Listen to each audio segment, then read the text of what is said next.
یہ جو بے حیائی کا طوفان ہماری سوسائٹی میں پھیل گیا ہے، ٹک ٹاک پہ لڑکیاں بے غیرت بن چکی ہیں، کوئی باپ پوچھنے والا نہیں، کوئی بھائی پوچھنے والا نہیں. پہلے شادی بیاہ میں ناچ گانے ہوتے تھے، بھنگی چمار قسم کے لوگ، ان کی عورتیں ناچتی تھیں. لوگ برا سمجھتے تھے کہ یہ بھنگیوں کا خاندان ہے، ان کی عورتیں مردوں کے سامنے ناچتی ہیں، میراثی ہیں، ڈھولکی ہیں، خاندانی لوگ نہیں ہیں. لیکن اب یوٹیوب کی دنیا جب سے عام ہوئی ہے، سارے ڈھول کی میراثی نکل کے، بولو آپ کو نہیں پتا ڈھول کی میراثی کسے کہتے ہیں؟ سارے ڈھول کی ایکسپوز ہو رہے ہیں، بتا رہے ہیں کہ ہمارا خاندان یہ ہے، ہماری خاندانی روایات یہ ہیں. جو کام اداکاراؤں کا ہوا کرتا تھا وہ گھر گھر میں. کزنیں ناچ رہی ہیں اپنے کزن کے سامنے، بہنیں ناچ رہی ہیں بھائیوں کے سامنے.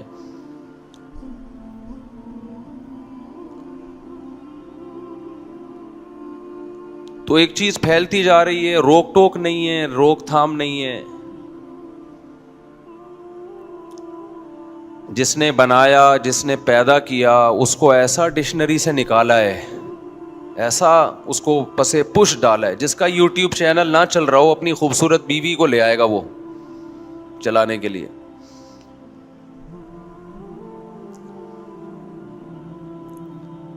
جس کا چینل نہ چل رہا ہو نا، اپنے گھر کی عورتوں کو بے پردہ کر کے ان کو لے آئے گا. ایسا بند ٹوٹا ہے بے حیائی کا، ایسا ٹوٹا ہے.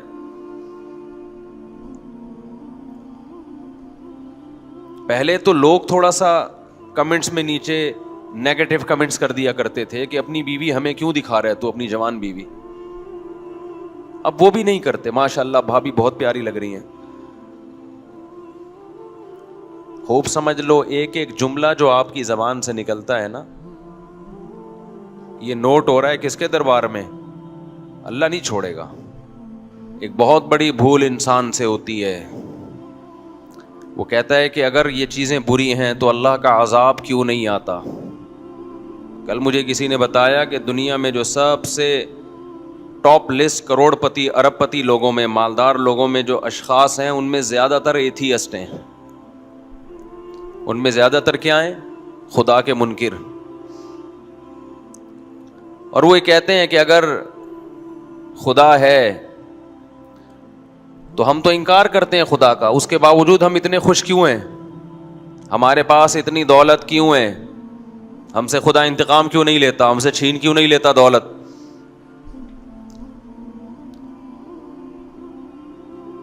یہ وہی احمقانہ قسم کا سوال ہے جس سے قرآن بھرا ہوا ہے. ہر پیغمبر کو یہ طعنہ دیا گیا، ہر پیغمبر کو قوم کے گناہگار لوگوں نے، بے حیا لوگوں نے، اور خدا کے باغی لوگوں نے ایک ہی طعنہ دیا ہے کہ اگر آپ حق پر ہیں تو آپ مسکین کیوں ہیں، غریب کیوں ہیں، اور اگر خدا ہم سے ناراض ہے تو ہم خوشحال کیوں ہیں. سمجھ میں آ رہی ہے بات یا نہیں آ رہی ہے؟ اور قرآن نے سب کو ایک ہی جواب دیا ہے، اَيَحْسَبُونَ أَنَّمَا نُمِدُّهُم بِهِ مِن مَّالٍ وَبَنِينَ نُسَارِعُ لَهُمْ فِي الْخَيْرَاتِ. یہ بے وقوف یہ سمجھ رہے ہیں کہ ہم نے ان کو دولت اور اولاد دے دی، ان کو مضبوط کر دیا، تو کیا ہم ان سے خوش ہیں؟ اور کیا ہم ان کو ان کا اجر دے رہے ہیں دنیا میں؟ بل لا یشعرون. اللہ کہتے ہیں نا، ان کے جو اوپر کا چیمبر ہے وہ کام بولو نہیں کرتا. یہ ایگزامینیشن ہال کو، امتحان گاہ کو کامیابی سمجھ رہے ہیں، حالانکہ یہ تو امتحان گاہ ہے. ایک آدمی امتحان گاہ میں بیٹھا ہو، ایگزامینیشن ہال میں بیٹھا ہو، پیپر حل نہیں کر رہا، پانی مانگ رہا ہے تو پانی مل رہا ہے، چائے مانگ رہا ہے تو چائے مل رہی ہے. لوگ اسے کہہ رہے ہیں کہ اللہ کے بندے تو بیٹھ کے پیپر حل کر، تیرا فیوچر تاریک ہے.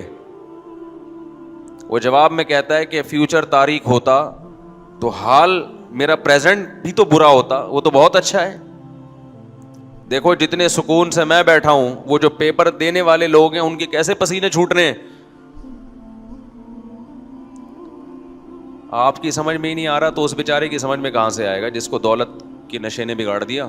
مثال سمجھ میں آ رہی ہے. ایگزامینیشن ہال میں بندہ بیٹھا ہوا ہے, پیپر حل نہیں کر رہا اور کہہ رہے میری ساری ضرورتیں یہاں پوری ہو رہی ہیں تو میں تو خوش ہوں. اور وہ دیکھو جو پیپر حل کرنے میں لگا ہوا ہے اس کے پسینے کیسے چھوٹ رہے ہیں.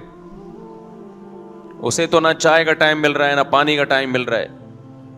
اس کا مطلب میں کامیاب ہوں.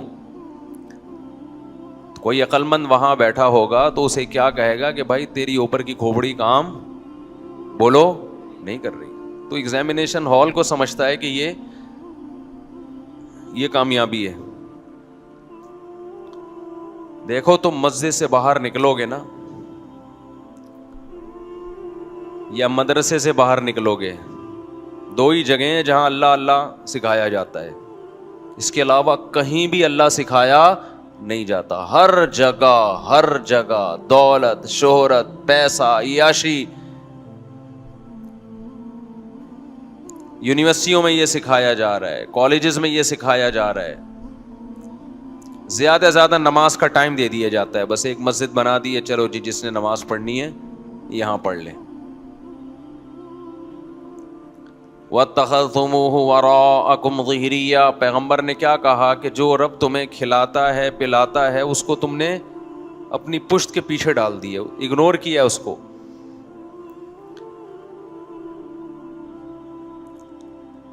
کس قدر شدید وعیدیں مرد اور عورت کے اختلاط پر. کیسے سورہ نور میں اللہ نے عورت کے لیے پردے کے حکام نازل کیے. ہم تو اس کو رو رہے ہیں کہ گھروں میں بھابیاں پردہ کریں دیور سے, جیٹ سے.